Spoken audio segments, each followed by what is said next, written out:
Hello, Stellaris console community. I'm LadyDz, one of your community ambassadors, and I'm going to take you on a quick run through of the free features coming in the next update for Stellaris Console Edition. One of the biggest changes in the upcoming version is the rework of Unity and Influence. This rework is designed to make tall empires, that is, empires that purposely stay with only a handful of systems and colonies, more viable, so that getting squashed between two empires isn't an automatic restart. So what have we done? In short, we've removed all means of increasing administrative capacity and reworked the penalties and formula for empire sprawl. Our changes were sweeping enough that we decided to rename Empire Sprawl to Empire Size to further demonstrate the difference between the two mechanics. There are still ways to mitigate empire size in the game. Currently, they're mainly used to differentiate between empire types, but there are also traditions, civics, and technologies that can reduce the effects of empire size from various sources.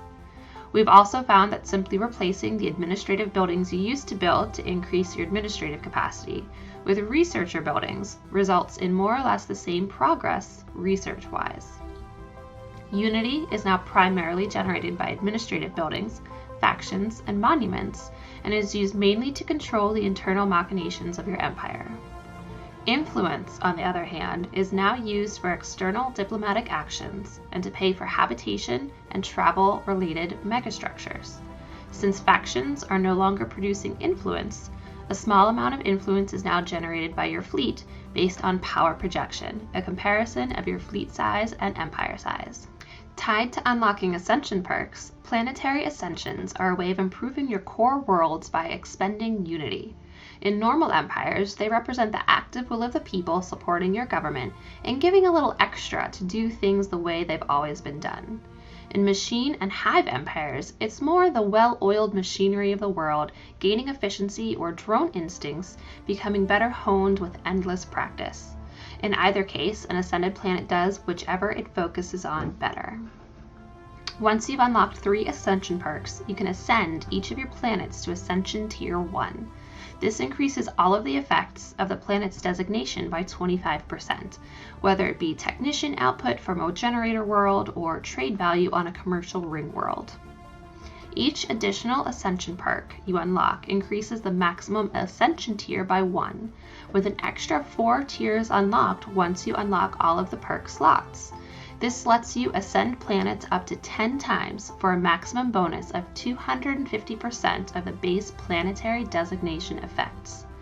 Ascending a planet costs Unity, and this cost is heavily affected by both empire size and the total number of planetary ascensions that you have across your entire empire.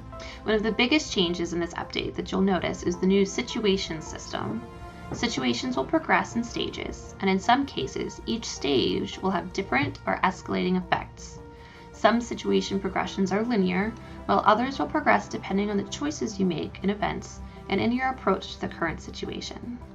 The primary use for situations at the moment is in resource deficits, planetary uprisings, and machine uprisings, though those ones require a Synthetic Dawn story pack. We have also converted several story events to use the new situation system. Situations are a versatile platform that we will likely continue to expand on in the future. There are also some new story events that you may never have encountered before, and the Shroud Walker Enclave, which requires Overlord, uses situations after you reach into the Shroud. Previously, when running out of a resource stockpile and having a negative monthly income, you would be immediately hit with massive penalties to your planetary production. This had several negative effects, from initiating a resource spiral, where one deficit would trigger another deficit, and so on, until your empire had major issues with just about every resource. The other issue was one of consistency. The old system wasn't flexible enough to keep up with some of the new civics. Catalytic processing is a prime example of this, and combinations thereof which would result in empires under some conditions making resources out of nothing. With the introduction of situations, resource deficits will now gradually increase in strength as you advance through the stages of the deficit situation. Deficit situations will start with some progress, and larger deficits will progress faster than smaller deficits. If your stockpile becomes positive again, the situation will begin to slowly resolve itself. It's important to note that having a positive monthly income will make the deficit situation resolve itself faster than just having a stockpile greater than 0. Once the situation reaches the end of the last stage, it will result in a default. Defaulting removes upgrades to buildings and applies modifiers to your empire to make combat less effective and constructions cost more.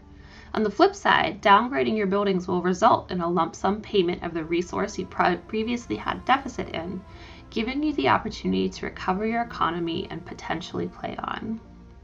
As a warning to all you space emperors out there, revolts and uprisings have changed and are extremely spicy now, should you allow a revolt situation to conclude. You can read the gory details in Development Diary number 50, linked in the description below. In the next update, we've also addressed some concerns and quality of life issues with auto-resettlement.